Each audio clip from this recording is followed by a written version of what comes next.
Hey everyone, and welcome back to Storytime. In this video, we're going to be looking at the subreddit r/prorevenge, where people tell us the best ways they've got revenge. Pretend you like me to get taken out on expensive dates? I'll trick you into paying. For context, my family is in a very fortunate position financially, and I would describe myself as upper middle class. This story happened a few years ago when I was at university. It was a fairly small university, so many of the students lived locally, in a generally very working class area. I also have a twin brother who usually goes to a different university nearby, who has a small part to play in this story. I had never really had much luck with dating due to having some pretty niche hobbies and interests, so it was hard to find people I can relate to and really click with. But I would always get on and remain friends with people if things didn't work out. I ended up dating a few girls on the uni netball team. They all seemed pretty nice, but again, it was clear we were not a great match. Because I stayed on good terms with everyone, I ended up spending a lot of time around the people I had previously dated, but just as friends. Consequently, most people on the netball team were familiar with me. Enter the greedy girl. She was a bit of an outlier in the team and didn't speak much, so nobody knew much about her. One day, she comes up to me and asked me out on a date. This was a nice surprise, as I was normally the one asking, so I said yes, as I had no reason to dislike her at this point. After I say yes, we chat for a bit, and she keeps trying to shoehorn into conversation the fact that she, like many others around here, doesn't have a lot of money. I didn't really think about it too much at the time, but in hindsight, it was obvious. To keep the story short, I won't explain the dates. We went on 3 before I realised how greedy she was. All you guys need to know is that I paid for everything on every date, but I didn't mind doing this. We normally went out on weekends. One day, I went to the library to get some work done. The desks have tall partitions between them for independent work, but whispering was still allowed in this area. Over the partition in front of me, I heard Gigi's voice whispering to a friend. I begin to stand up to say hi, but I stop myself to listen into their conversation just before my head emerged over the top. She was talking about me, calling me things like posh brat, but saying she was going to let me take her on a few more dates because I took her to fancy bars and bought her expensive drinks. I thought about it and realised she had always gone for the most expensive drinks on our dates so far. So I decided it was time for some revenge. I left the library without being seen.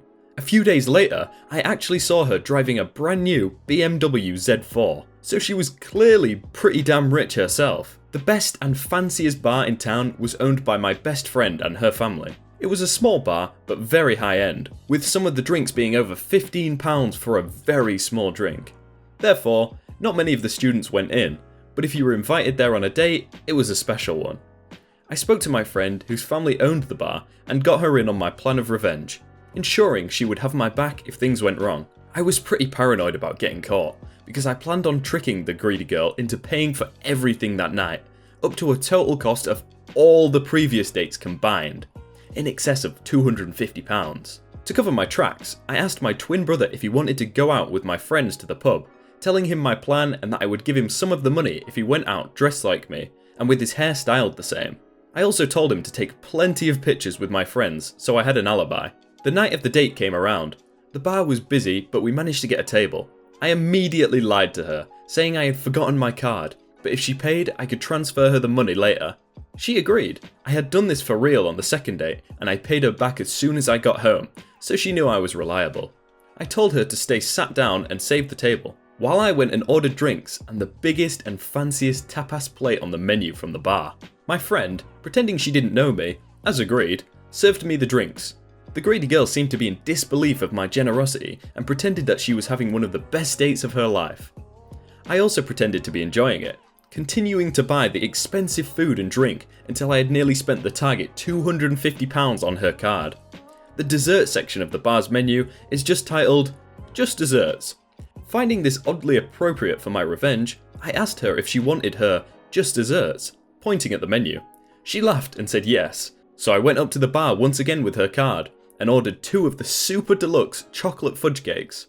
I told my friend to keep one for herself for when her shift ends, and if they could write FU on top of the greedy girls. The bar has candles with letters on for birthdays, etc.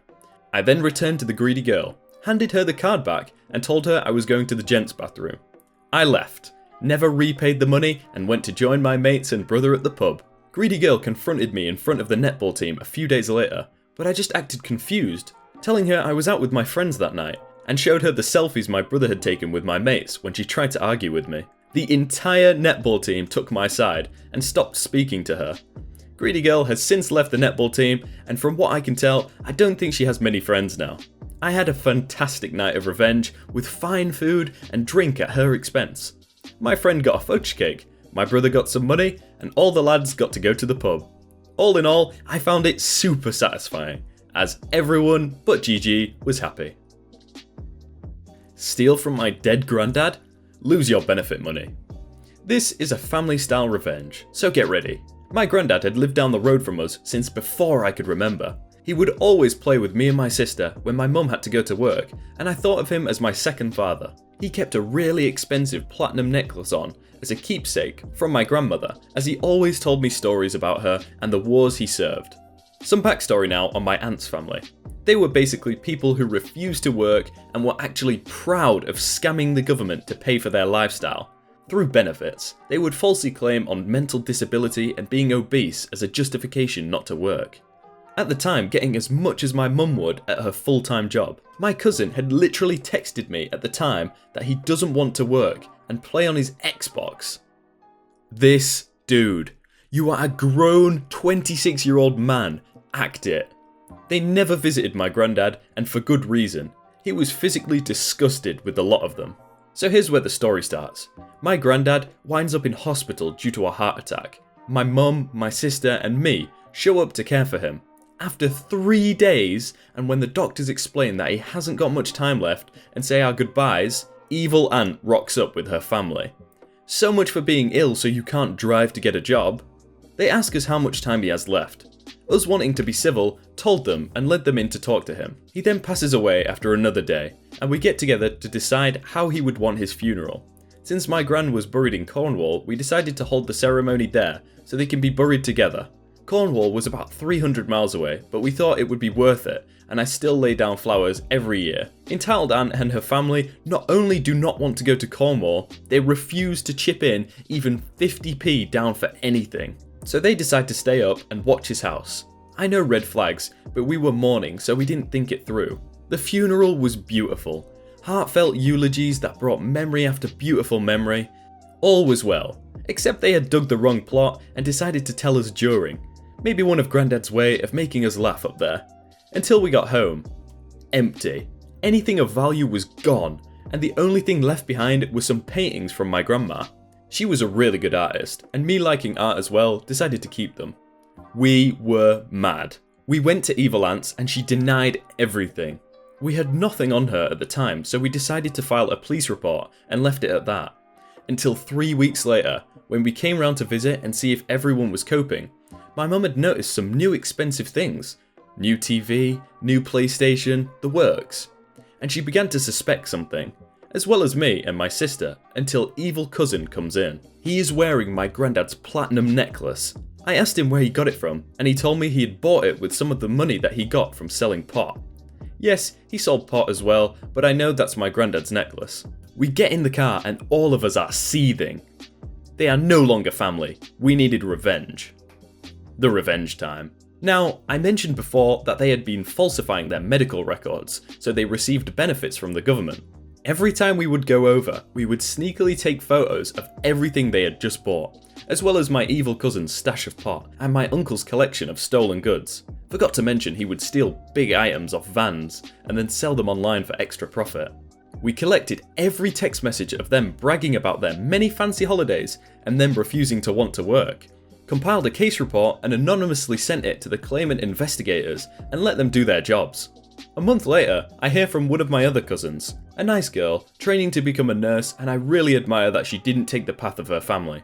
That evil aunt and uncle got their benefits taken off them and had criminal charges and had to pay restitution to the businesses they stole off. And my evil cousin got arrested for dealing pot. They are now financially screwed. I think the last time I talked to them was them asking for money. They thought I could convince my mum, she doesn't want to speak to them, and I told them to bug off.